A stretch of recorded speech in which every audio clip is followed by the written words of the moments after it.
So this documentary, Paramount Plus, everyone can see it now. Are you happy with everything, the story that was told? I'm very happy with it because of the fact that people thought they knew the story by just the headlines. It was more than that. It's multi-layered. So finally, Luke Curran, Bradley Jackson came to me, and their approach was on the human side. They were interested genuinely in telling my story. So when Luke Curran saw me doing the moth, which I was doing like it was a 10-minute thing, and in 12 minutes I told my story. At the end of it, I was singing. And it was like, whoa, wait a second. This dude is singing. And he always thought what he heard from the press, from the media, they can't sing, and all that, not talented. And when you heard my voice, it was like, well, he's got a beautiful voice. So let me investigate.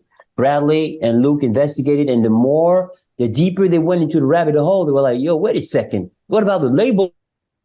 What about the producer? Everybody ran away to the woods, to the hills, unscathed.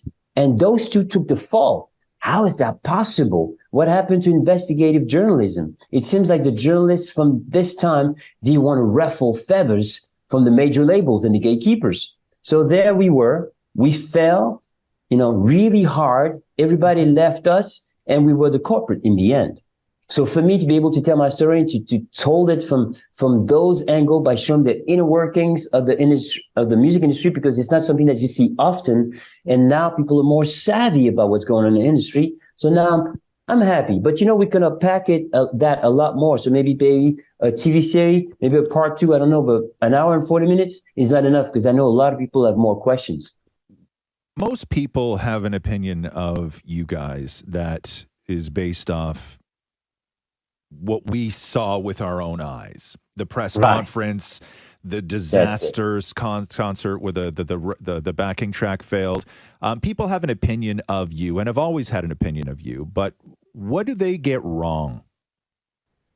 What did they get wrong is that, the thing is the narrative was brought up to, it was the focal point in all this was Rob and Fab. They made it, what they got wrong is that we didn't premeditate all this. Yeah. We fell into it. We signed the contract without an attorney or management. We didn't know about the industry. It was for 3 albums. We got a little bit of advance money.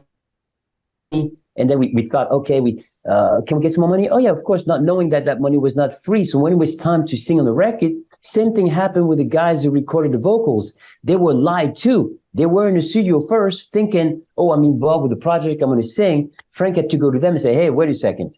You're not going to sing. What do you mean? Why? Well, because you don't fit the bill. You don't look that. You don't fit what I'm thinking about. My plan is to use somebody else's image and your voice. He did it with Boney M. He did it before. That was Milli Vanilli was 2.0. That's what happened. So I want people to know that the person at the core of the story went unscathed and kept doing it. So when you look at the documentary, I don't want to do spoil alert, but he kept doing it and doing it and doing it. We fell into the trap.